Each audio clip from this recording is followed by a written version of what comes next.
Entendemos por sexo el conjunto de datos biológicos que determinan ya desde la vía intrauterina si se es hombre o mujer. El ADN, los caracteres sexuales primarios y secundarios, las hormonas, etc. Entendemos por género las construcciones culturales que se siguen del sexo.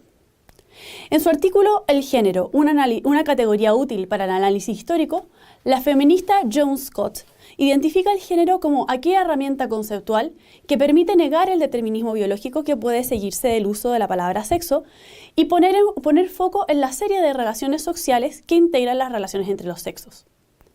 Asimismo, permite identificar cuándo aquellas relaciones pone a uno de los sexos en situación de desventaja, de modo que los códigos culturales colaboren en la corrección de esa situación.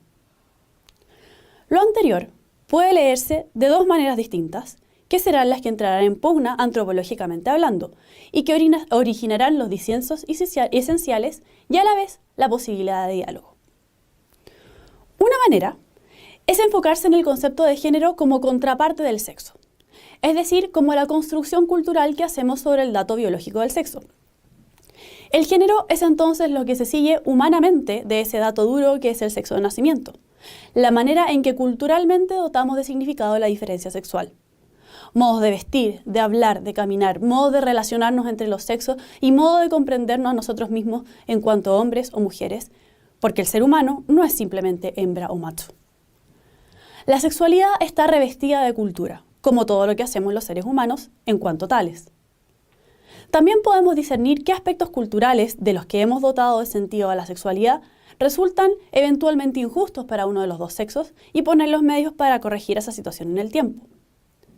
Aquí, considerar que el género es una categoría útil para detectar desventajas puede buscar señalar, por ejemplo, la dificultad que encuentran las mujeres madres al enfrentarse al trabajo o al estudio, en especial si son madres solteras o son jefas únicas de hogar. O el drama oculto que enfrentan al ser traficadas como objetos mediante la prostitución, la pornografía o los vientres de alquiler. Las desventajas deben ser subsanadas y la categoría de género sirve así de medida. Según este modo de entender el género, la negación del determinismo biológico del sexo se traduce también en rechazar que el hecho de haber nacido hombre o mujer implique necesariamente desarrollar determinadas actividades y que ellas sean comprendidas como naturales.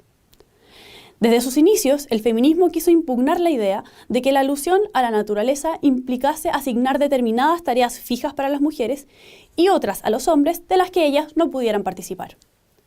La asociación de las mujeres con la crianza de niños y el cuidado del hogar hizo que durante siglos se pensara que ellas no estaban naturalmente capacitadas para el conocimiento, el aprendizaje o la política. Hasta hace nada más que un siglo, se prohibía la entrada de las mujeres a las bibliotecas universitarias europeas. Y la lucha por el derecho al voto femenino duró también más de 100 años en instalarse en todo el mundo.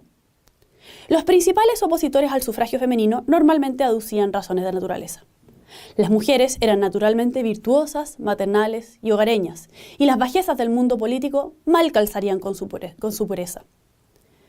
Por ejemplo, decía el juez americano Joseph Bradley, la timidez natural y apropiada y la delicadeza que pertenece al sexo femenino evidentemente no encaja con las ocupaciones de la vida civil. Así, para las feministas, las argumentaciones que hagan referencia a la naturaleza de la mujer corren serio riesgo, quizás no ya de quitar el voto femenino, pero sí de situarla en ciertas actividades que le son más apropiadas que otras. Para esta postura, resulta una forma de violencia la sola sugerencia de que las mujeres pueden ser más emocionales, empáticas, cuidadoras, maternales, conversadoras, versus una figura masculina más analítica, menos emocional y menos cuidadora.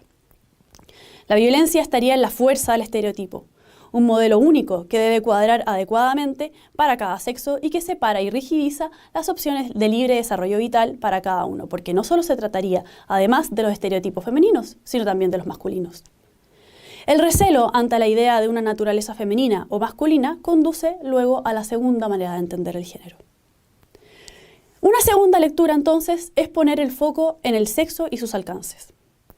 Para algunas feministas, concederle demasiado espacio o espacio alguno a la categoría de sexo implica no solo reducir a mujeres y hombres a determinadas actividades, sino determinados también modos de vivir la sexualidad.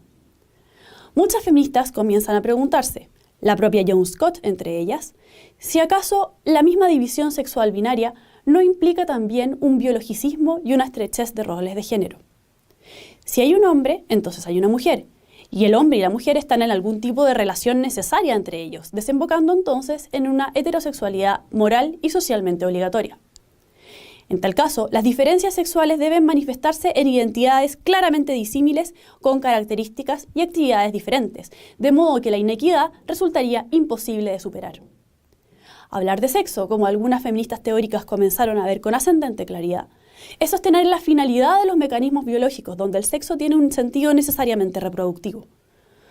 Como de hecho muchas personas pertenecientes a las minorías sexuales han sufrido tratos vejatorios durante siglos, para las feministas que entienden el género en este segundo modo, ha sido una comprensión tal de sexo el que ha relegado a la invisibilidad y a la abyección a muchas personas. Esas personas no solo serían discriminadas, sino que ni siquiera pueden ser concebidas dentro de lo humano, porque no pueden alcanzar el fin de lo que se entiende como tal. Esta es la idea que guía la tarea filosófica, por ejemplo, de la teoría queer. En esta concepción de género, la categoría finalmente sirve para hacerse con el lugar del sexo por completo.